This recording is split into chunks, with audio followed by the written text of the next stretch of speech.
Okay, so what the Texans do after they become independent nation, they elect a president, and the president of the Republic of Texas, the first president is Sam Houston, the great hero of San Jacinto. And really, on the whole, Sam Houston's someone I admire. He had great respect for Native peoples. You might remember that he had gotten into a nasty kind of dispute with his wife when he was governor of Tennessee, and he had left her, and then he lived amongst Cherokee, not Comanche now, Cherokee, different Indian group, for a period of about 2 years. They called him the Big Drunk. Before he came into Texas, he was a protege of Andrew Jackson, who was president of the United States at the time, and subsequently, a lot of folks think that Houston came to Texas at the behest of Andrew Jackson to make sure that Texas broke from Mexico. There's a lot of smoke to that rumor, but not as much fire as you would think. It does seem perhaps plausible that in the runaway scrape that I talked about last week, what Houston was trying to do before his army kind of revolted, a lot of folks at the time and a lot of folks, historians now, think that Houston was trying to have the Texas Army retreat towards Louisiana because he wanted to suck the U.S. into the Texas Rebellion. If that had been the case, then Texas would have been part of the U.S. much more quickly than it did become part of the U.S. There wouldn't have been that 10-year Republic of Texas.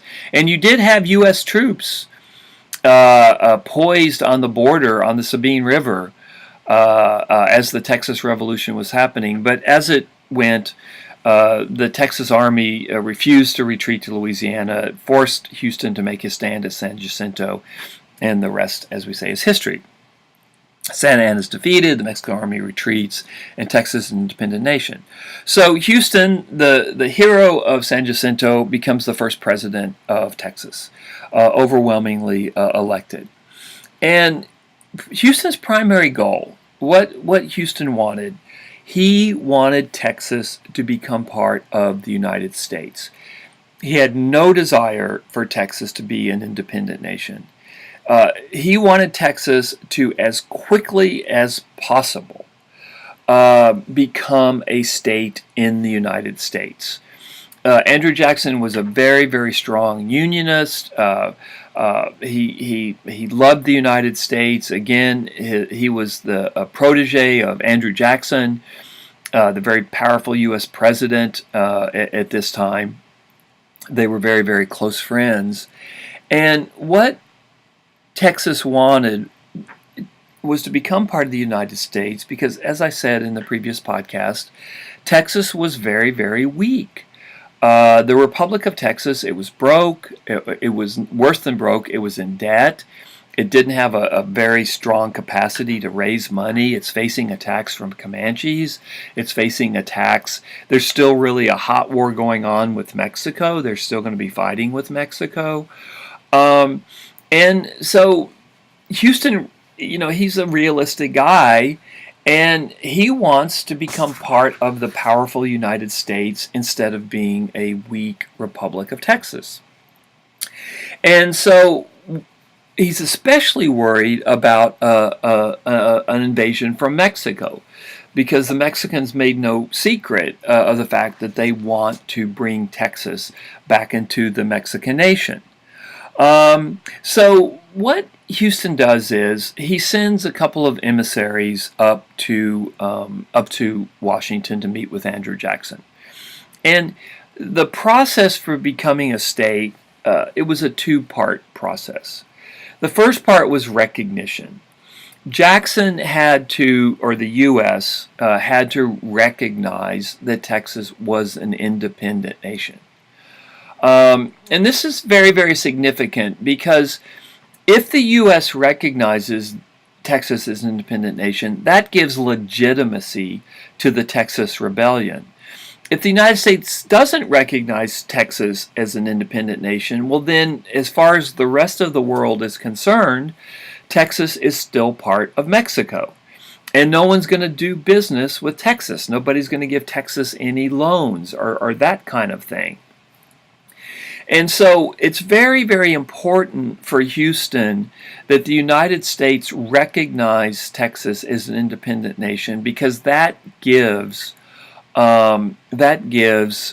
Texas legitimacy in among the family of nations. And the most likely country to recognize Texas is the United States, because there's these connections, because of cotton production, slaveholding, and because Sam Houston's mentor, Andrew Jackson, is President of the United States.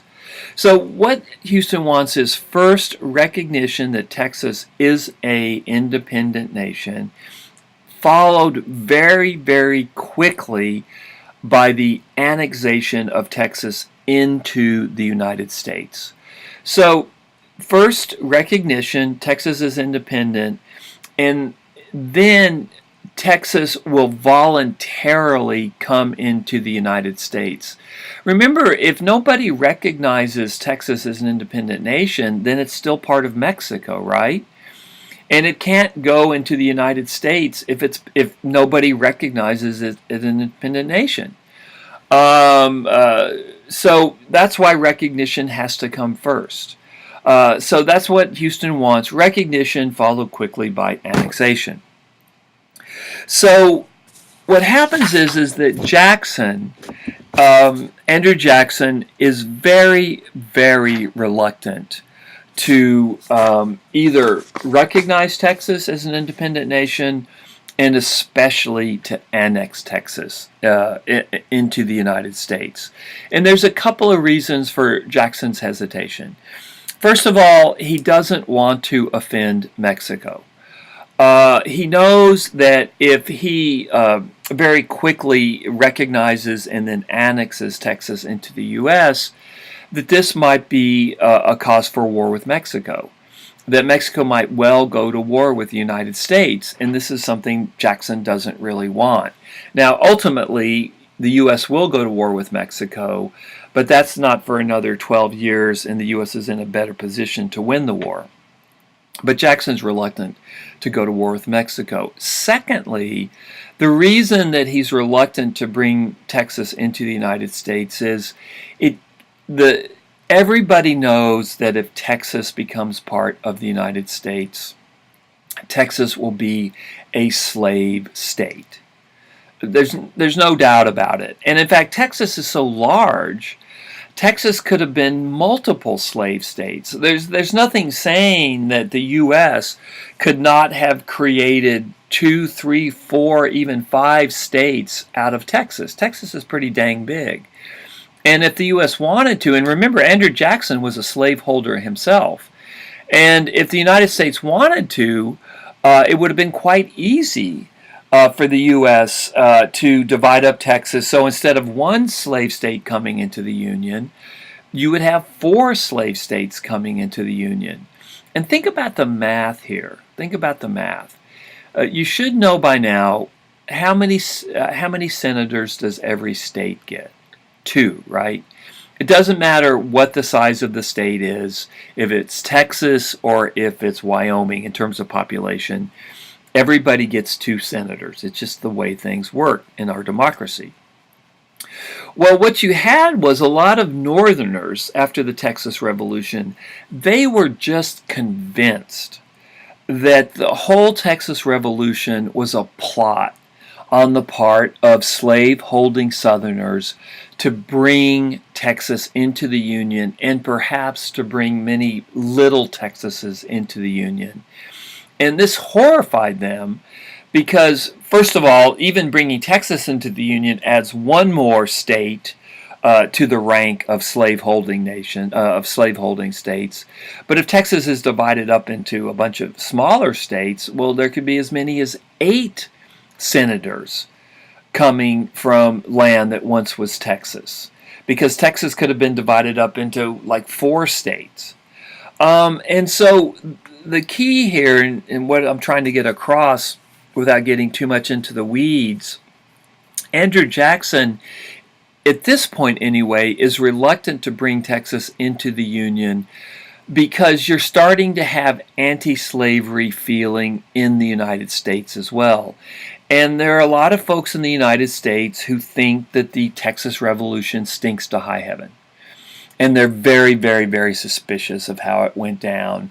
And they believe it was a plot between Jackson and Houston and other slaveholders to add a slave, at least one, but maybe even other slaveholding states to the Union. So it was this combination of factors that stopped Jackson from bringing Texas into the United States. So the point is that Texas was an independent nation, yes, but it's not by choice. It's because the United States just wasn't ready to accept Texas yet. What Jackson does, though, he does do a favor. If you watch Seinfeld, remember the episode where Kramer comes and he says, I need a solid, like a solid favor. I just always thought that was so funny. Jackson does a solid for Sam Houston. The day before he leaves office in 1837, Andrew Jackson recognizes Texas as an independent nation. He sends a U.S. Envoy to Texas. But note, he doesn't do it until the day before he leaves office because it's so hot. He waits until the last second to recognize Texas as an independent nation, and then it's somebody else's problem. It's not his problem anymore. Someone else has to clean up the mess that Jackson makes. But that's a major big deal. So the U.S. Does recognize Texas as an independent nation, and this gives the Texas legitimacy on the world stage as a member of the family of nations. But Jackson is, for the reasons that I spelled out previously, he's not willing to, or the guy the man that comes in next, Van Buren, they're not willing to annex Texas into the United States. And when Texas makes a formal request to be annexed into the United States, they're told no to. They're rejected. The request that Texas become part of the United States is turned down. So the fact that Texas becomes an independent nation is an accident. Texas overwhelmingly, white Texans, because they're the ones calling the shots now, wanted to go into the U.S. as quickly as possible. But the U.S. says no. For reasons of diplomacy, war with Mexico perhaps, also because of the anti-slavery debates in the United States, and this fear that there had been a plot to pull Texas out of Mexico to add a new slave state to the Union. So Texas becomes an independent nation by accident, not by choice.